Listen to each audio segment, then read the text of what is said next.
Everything you know is changing in 2025. The golden age of America begins right now. No tax on overtime pay. I will immediately begin the overhaul of our trade system. All hell is going to break out. And now is the time to profit off of it. But what if I told you there's a silent wealth killer that feeds off your emotions, affecting all of us, and it won't let you win? The truth is, it's not about how much you earn or how much you know. It's about how you behave. Hi, I'm Tyler, and I'm here to help you guys through complex finance. And the first way to do that is to help you keep more of your money. On paper, making smart financial decisions seems easy. Spend less, save more, invest wisely. But in reality, our emotions overpower logic. Fear of losing, the thrill of a quick win, or even the pressure of what others are doing, it all adds up to irrational decisions. This is where the behavior gap comes in. It's the difference between what the market offers in returns and what investors actually earn. And spoiler alert, it's not the money's fault, it's ours. The behavior gap is made up of 5 key forces that are preventing us from bringing home the returns that we want. And the first one is fear. What's that first feeling you have when one of your equities completely plummets? It's fear. Throughout human history, our brains have been required to act quickly to danger for survival. But those same quick reactions are counterintuitive to making money. Let's look at an example with COVID in 2020 right before it started and how it affected everything. If we look at the total market with SPY, it was able to reach a pre-pandemic high of $339 in February. But when COVID finally came along and businesses were shutting down, people panic sold. The stock plummeted to $218 1 month later, and it obliterated 35.6% of the stock's value in such a short time. But by August of the same year, it already recovered to the same pre-peak value it was at, and it was only continuing to climb. But why does this happen to us? When events like this occur, our amygdala is letting off a fight or flight response. It floods your system with stress hormones like cortisol, trying to tell us to escape the situation any way possible. Or in other words, sell everything. When you sell everything, this gives you momentary control. But all you really did was lock in losses, you have less money available, and you're sitting on the sidelines watching the market recover. But even if you don't invest, it doesn't pertain only to stocks. Think about the housing crisis, inflation, side hustles, and just general stress with money. All of these can trigger the same exact response. But the real issue with fear is that we all have it. And when enough manifests together, it creates the second point of the behavior gap, the herd mentality. Humans are wired to trust the group because, for most of our history, sticking together meant survival. But finance doesn't work just because a large group of people run at it. I think all of us have heard before that you should buy low, sell high. Great advice. But the herd mentality has us doing the complete opposite, where we're buying at all-time highs and selling at the bottom. Remember the example I just gave with SPY plummeting 35% in a month?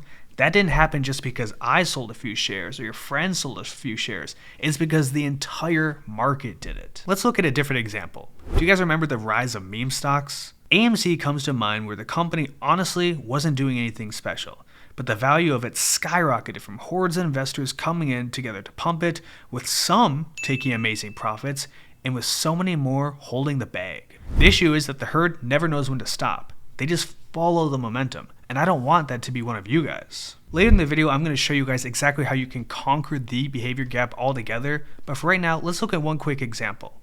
Let's say investing is your goal and how you want to make a lot of money. The simplest way to do this is to use a conviction-based strategy. If you invest based on your goals and choose a company that may have tanked some value, but nothing has actually changed, stay the course. You chose that company for a reason. So ignore the news, ignore social media hype, and especially ignore Jim Cramer. Herd mentality is a powerful reason why our emotions keep us poor, but it's only 1/5 of the problem. Some follow the crowd blindly, but others, they think they're smarter than everybody else, they can pick the best trade, they can time the market, they always have the right answer. And that's the third point of the behavior gap, it's greed and overconfidence. Think about how many young adults take out massive college loans thinking they'll get high-paying jobs when college loan deferrals are at all-time highs. Or people that finance luxurious cars telling themselves they'll work to afford it, and now they're upside down on their equity. We fall into this trap because our brains love to think that we're the exception. 100% this applies to me. I personally think that I can do anything I put my mind to with enough work, like becoming the next Michael Jordan. And our brains love to think this way because it gives us the illusion of control and it protects our ego. I know I'm not alone when we see success stories such as someone turning $10,000 into $1 million. We assume it's repeatable, completely ignoring all of the outside factors. A great example would be Bitcoin. There were so many guys that were able to invest in Bitcoin at a young age in the early 2000s, and somehow they decided to keep it all, and now it's worth over $100,000 per coin. It's a hard truth to hear, but statistically, you're not going to be the next exception.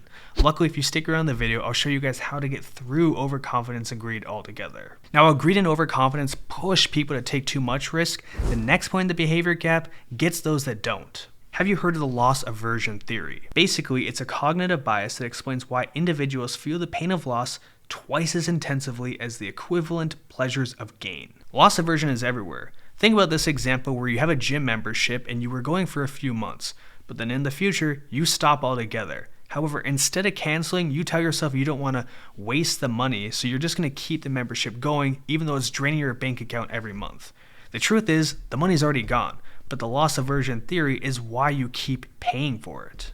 This irrational weighting of losses causes us to make terrible financial decisions because we're so scared to lose something that we're just going to keep going with it anyway. When we fear losses like this, we completely ignore long-term planning and we obsess over every minute in short-term pain. And that leads us exactly into the next point of the behavior gap, short-term thinking. Jumping from one money-making trend or side hustle that you read about to the next, choosing comfort over growth, and not sticking to a financial plan are all mistakes made from short-term thinking. Our brains are wired to value immediate rewards over future rewards. People would rather have $100 today versus $150 in a year, which is why fast money feels more appealing than slow wealth building strategies. And this is probably more obvious to point to people out there, but it leads us to debt because we want things now.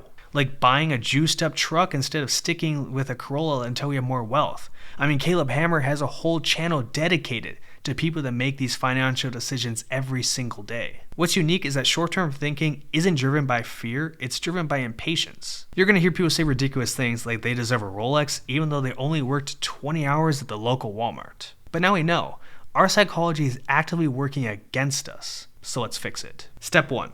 We need a strong financial foundation. This is an easy step, but it's mandatory. No matter what you want to put your money into, whether it be a business, stock, real estate, something is going to happen. Create your nest eggs and emergency funds so we can support ourselves for whatever may come along. If you start a company and it fails, I want to know that you can take the hit with backup funds, so we can help eliminate the fear triggering response and put the amygdala out of the way. Step 2, create a long-term wealth roadmap. What does wealth mean to you? For me personally, I think of wealth as being able to give my children anything that they want and I can provide them a beautiful life. Maybe for you, it's early retirement, it's financial independence, it's having a bunch of income streams through businesses you create.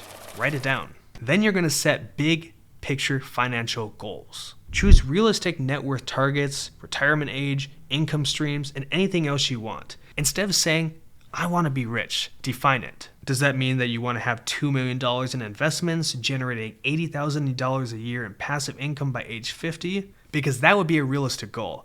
I want to turn your roadmap into at least a 5+ year adventure. Setting up this plan is going to help stop fear by giving clarity and preventing emotional reactions, and it will actively combat short-term decision making as we think years ahead, not just days. Step 3 is that I want you to automate as much as possible. Right now you have your roadmap, but it's only fueled by willpower. Wherever your money is being invested, automatic investments take the emotion out of it. Someone who puts in $500 every single month never has to say, is now a good time to buy? They just follow the system. Build upon it by automating your savings, any bills you have to pay, any investments you want to make, anything that you can automate, you should. Because the second you do that, emotions out of the way. Step 4. Do your due diligence. Research before making any financial decisions. If you want to invest in NVIDIA, look at its financials, growth trends, leadership, and risks. If you want to open a pressure washing company, explore how saturated the market is. We need to validate business ideas before investing in them. Don't assume demand, prove it. Doing the due diligence is going to help you not make financial decisions only because of hype. Think about all the Airbnbs that people are talking about on YouTube. If you don't know what you're doing and you're just following the herd, you're going to be stuck in a financial pit with houses you have no idea how to run. Step 5, follow fixed rules. That means you're going to set up profit targets, stop loss targets, and define your criteria for investing. Think about what makes an investment worth entering. Maybe you found a great business to buy into and realized it has low competition.